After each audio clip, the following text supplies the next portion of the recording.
Yesterday, I was in a long conversation with a friend who now resides in the United Kingdom. And the reason why he's in the United Kingdom and why many other young people are in the United Kingdom, US, and other countries is because of the poverty in Nigeria. I think everyone now understands that fact. But you ask yourself, why did poverty become so endemic and why did young people start living in Nigeria between 2015 when the APC took power and now? The reason is simple. The number one policy of All Progressives Congress, and this is not about partisan politics, the number one policy of APC is to make sure that Nigerians are poor.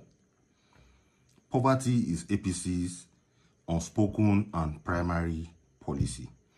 And why is this the case? I will explain. It's actually very strategic. You see, around the time when APC was engineering public relations and various propaganda strategies to remove Jonathan from power, they actually, of course, they can't do it alone. They need the masses behind them. And this is the way it works. This is how, if you do the analysis, this is how the framework works. So you have an opposition party who employs the media to deliver all sorts of propaganda against the incumbent government. However, they need the support of the masses, or let's say the middle class, to amplify whatever they are saying. So the way the information flows is that it flows from the APC and it goes through the middle class, who then put so much fire and credibility behind that message, and then it gets to the rest of the country. That is how revolutions work. You need a critical mass of the middle class who then supports and then lend some legitimacy to the message of the opposition. And that is why you find that during the campaign that brought Buhari into power, you see that a lot of young people, working professionals and so on, were spending their own money to organize rallies, to print shirts, and to campaign throughout the country to ensure that Jonathan gets out of power. Now, when the APC got into power, they thought of it quickly that, look, these people that sent Jonathan out of power, they are going to do the same thing to us. So how do we manage these people? So they did it in any political class that understands how the likes of China, Russia, and all these other authoritarian governments, they did what those governments would do to repress such a class of people. That is the middle class. What did they do? First thing Buhari did was ensure that the foreign firms that were providing forex liquidity in our capital markets, they intimidated them, and those companies left, those financial institutions or financial players, they left Nigeria. That ensured that there was very little liquidity in the capital markets. Inadvertently, the exchange rate between dollar and naira increased, so we had to buy dollar with more naira. Automatically, the price of fuel increased because, of course, our economy is largely dollarized and our energy sources are actually also dollarized. They didn't stop there. They ensured that people could not make enough money from treasury bills like they used to during the Jonathan and PDP era. So that fast money and quick money that people were able to make as middle class also dried up. Another part of the plan was to inflate the economy, or what they call deflation. So they printed trillions of naira, funded some projects across the country, and as a result, whenever a government, it's common economic knowledge, whenever any government prints money like that, what happens is that inflation happens. And what is inflation? You have so much money chasing few goods, so the prices of goods and services increases. So that way, you have a middle class that was able to afford fuel and some other things before. Now they can't afford those things again.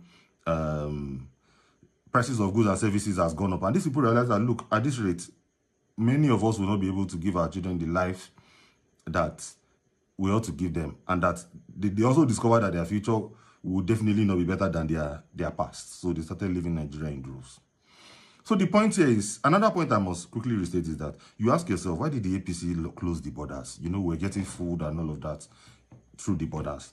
The fact remains that Nigeria is a country of over 200 million people, our food production system cannot feed us adequately. We cannot get food security from the current capacity of our food production systems. So you then ask, why would the government that loves its people, that doesn't want its people to die of hunger, close the borders? It's part of the plan. They want to ensure that there is no middle class, or that the people are not comfortable enough to confront bad governance. And another thing that this poverty strategy does is that once people realize that they don't have too many choices and that poverty is like the major option for majority of them, what they then do is they start pitching tents with the government in power, because they realize that it is that the affiliation with that government can get them favors, they can make little money.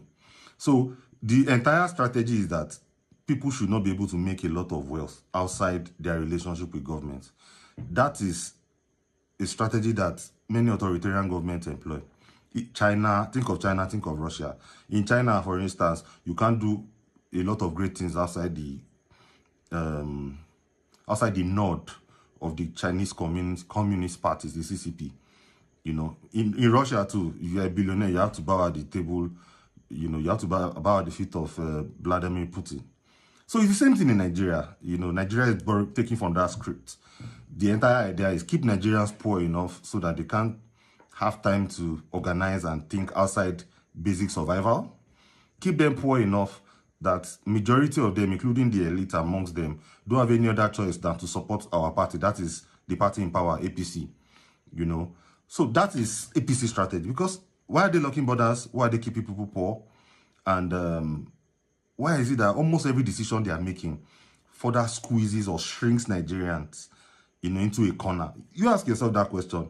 These people are some of the brightest people. They know how to manage an economy, but they keep doing things that will make people poor. It's deliberate. If Nigerians are wealthy, if Nigerians prosper, it will be very difficult to chase the APC out of power.